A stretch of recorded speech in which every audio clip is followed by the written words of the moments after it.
kita dengarkan ya. Nah, mungkin karena menjelang sore ini tidak ada tema khusus yang diberikan atau disampaikan kepada saya. Mungkin yang saya sampaikan ini mungkin sudah pernah disampaikan. Namun tidak apa-apa ya. Jika memang ini sudah pernah didengarkan, kita akan menjadikan lebih mantap kita, lebih meresap ya ke dalam hati kita, dan insya Allah bisa melaksanakan atau bisa mengimplementasikan kajian ini dalam kehidupan kita sehari-hari. Bapak Ibu yang dirahmati Allah, saya ingin menyampaikan tentang hikmah puasa.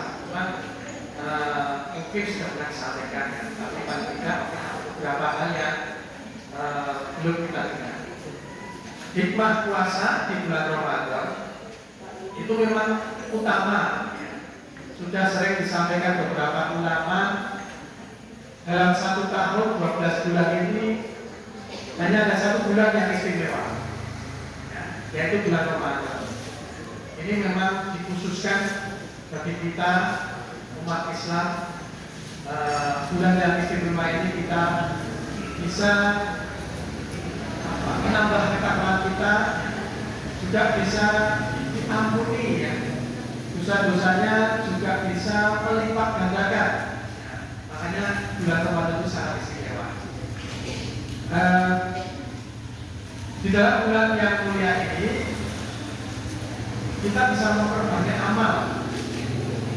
Kenapa harus bulan Ramadan? Karena kita di pahala yang kita terima itu tidak seperti pada bulan-bulan yang lain. Bisa dilipat gandakan menjadi 10 kali lipat, 100 kali lipat, bahkan sampai beratus-ratus kali lipat. Maka jangan disia-siakan. Karena itu ibadah ini tidak terbatas hanya menahan lapar dan dahaga saja. Puasa di bulan Ramadan itu sebetulnya secara fisik, mari sudah sampaikan, fisik, jasmani dan rohani kita juga kalau bisa juga itu berpuasa, menahan hawa nafsu. Tidak hanya menahan lapar dan dahaga saja. Tidak hanya menahan jasmani kita untuk tidak makan dan minum dari pagi sampai sore. Tapi juga rohani kita juga perlu kita puasakan ya. Artinya menahan hal-hal yang memang itu bisa membuat hati kita rusak seperti yang pernah saya sampaikan kemarin. Nah, untuk ibadah puasa ini yang terberat, hal yang terberat justru mengendalikan hati daripada mengendalikan makan dan minum. Ya, itu lebih berat ya, meskipun hati itu tidak kelihatan. Ya. Kalau secara fisik kemarin sudah sampaikan, mungkin mudah ya, karena mudah karena hanya pagi sampai sore. Ya. Cuman lebih gampang dilakukan ya, daripada puasa yang ada di dalam hati. Mengapa demikian? Ya, karena di dalam hati itu kita harus mengendalikan pikiran kita, hati kita, agar tidak menimbulkan dosa.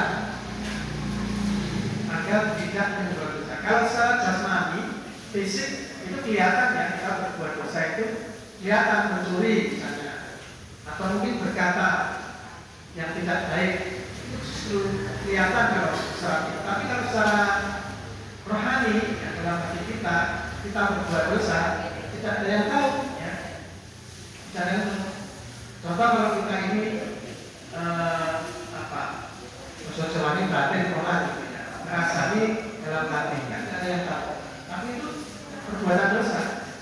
Kita iri, dengki ya, dengan orang di batin ya, dalam hati, tidak ada yang tahu. Tapi itu dosa. Nah, itu kan susah. Lebih susah untuk menahan iri, dengki dalam hati itu ya, daripada kalau kita menahan kita di secara fisik, makan dan minum.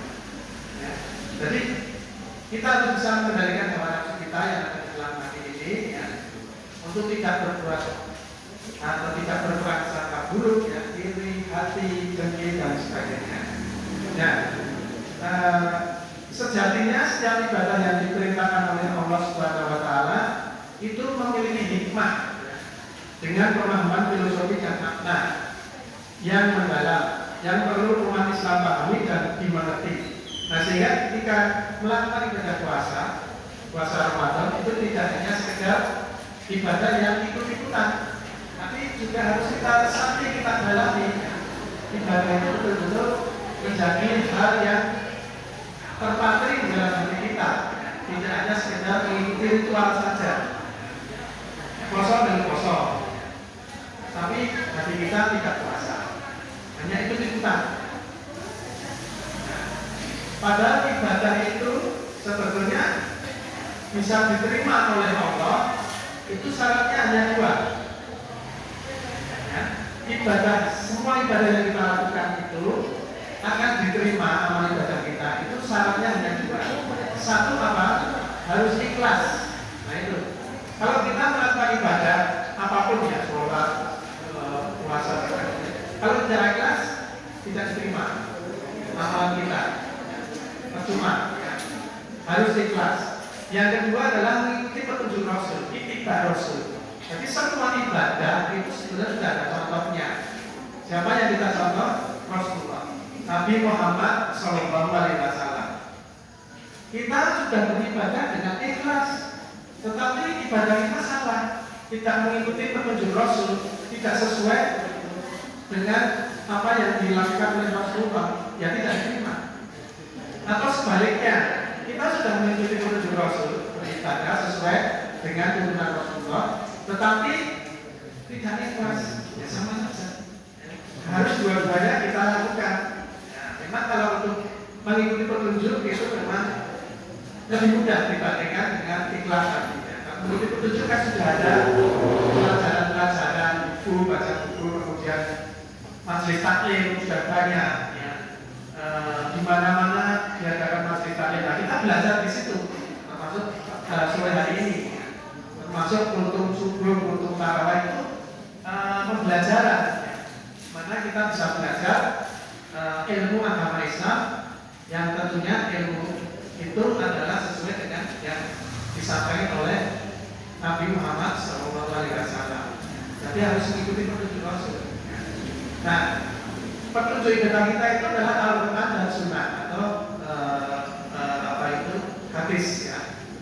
Al-Quran dan hadis itu menjadi pegangan kita. Kalau di Al-Quran tidak ada, berarti di hadis. Ya. Kalau tidak ada di Al-Quran dan hadis, berarti tidak ada petunjuknya. Berarti ngarang diri. Kita tidak boleh beribadah itu ngarang. Ya. Ya, itu sudah ada ketentuannya, ada petunjuknya dari Al-Quran dan hadis. Ya. Nah, pegangan kita itu ya, jangan melenceng ya, dari petunjuk itu. Kalau kita mengikuti Al-Quran, kemudian di Al-Quran sendiri tidak ada, kita cari di hadisnya, ada nggak hadisnya? Ada apa hadisnya? Nah, kalau kita sudah tahu ada hadisnya, kita lihat lagi, kita cek hadisnya itu palsu atau tidak. Kalau hadisnya palsu, ya berarti salah, Pak. Karena palsu itu tidak dari Rasulullah.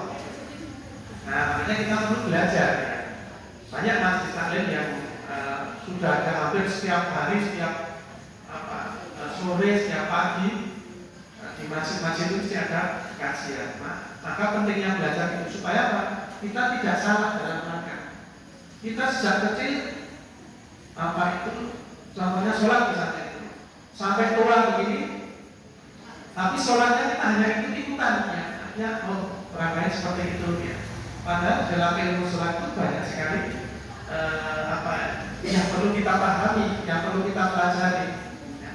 Dari gerakan bacaan itu sudah diturunkan oleh Nabi ya. Nah, kita mencontoh siapa? Ya Nabi kita Muhammad Sallallahu Alaihi Wasallam, tidak mencontoh yang lain. Ya. Nah, kadang-kadang di dalam dunia teknologi di medsos itu kan bermunculan ya materi-materi ibadah. Misalnya sholat tadi itu banyak sekali ya. Nah, kadang-kadang kalau kita tidak paham asal mengikuti di medsos ya mungkin itu salah, bisa jadi.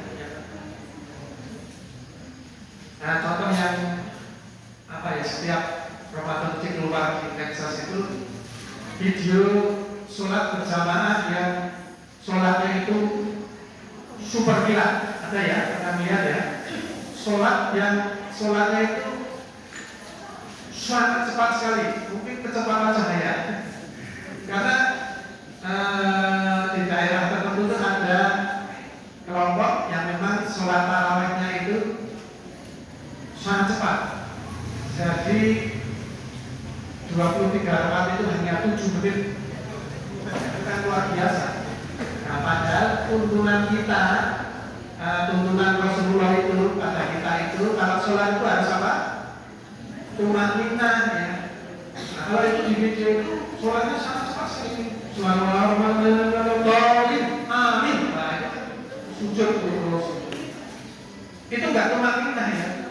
Jadi memang 7 menit itu kalau di berita kemarin ya, televisi itu kan pernah diwawancarai. Terus sholatnya tarawih itu 23 itu 7 menit. Bapak itu bisa bayangkan ya. Cepat banget. Mungkin itu tradisi ya, yang bukan tuntunan Rasul ya. Jadi ya hal yang seperti itu jangan kita mengikuti yang bukan tuntunan Rasul. Dalam ibadah Ramadan itu, ibadah puasa dalam bulan Ramadan itu, seorang Muslim harus memiliki niat yang kuat untuk mendekatkan diri kepada Allah Subhanahu wa Ta'ala serta berusaha meraih kebahagiaan dunia dan akhirat. Kadang-kadang kalau kita menjelang memasuki bulan Ramadan itu ada perasaan susuk kosong mana sensasi. Tapi ada juga yang menyambut dengan gembira, asik besok puasa. Kira-kira rata-rata ya, Bapak Ibu ini kalau mendekati 1 bulan atau 2 bulan sebelum Ramadan itu perasaannya gimana? Senang atau berat ya? Kecewa.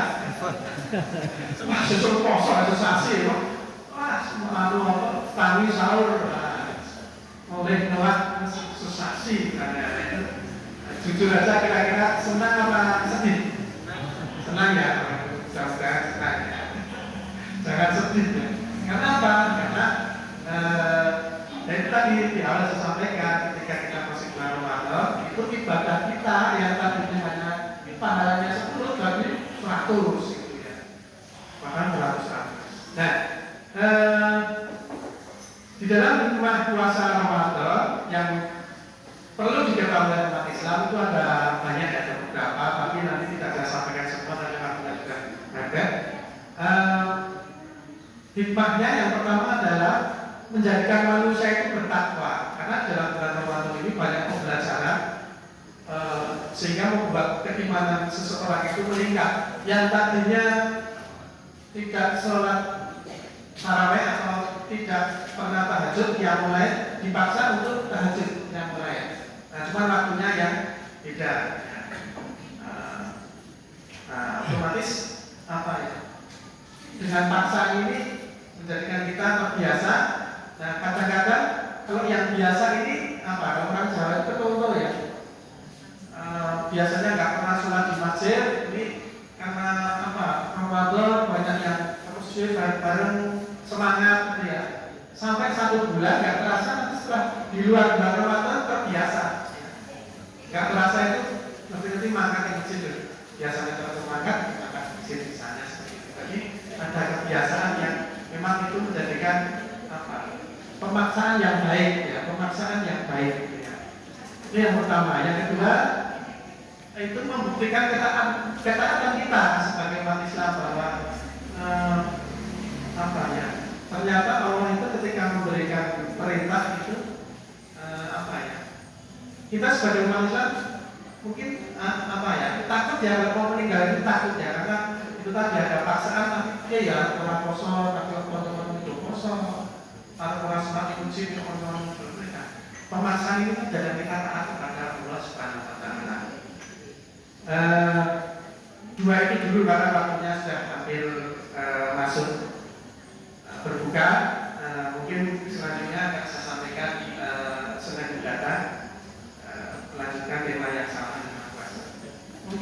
saja yang bisa saya sampaikan. Mudah-mudahan yang sedikit ini bisa bermanfaat dan kita sudah masuk 10 hari, ya. Masih 20 hari, mari kita tetap semangat untuk menjalankan ibadah kita di bulan yang suci ini. Terima kasih. Assalamualaikum warahmatullahi wabarakatuh. Mari kita membatalkan puasa, minum, makan.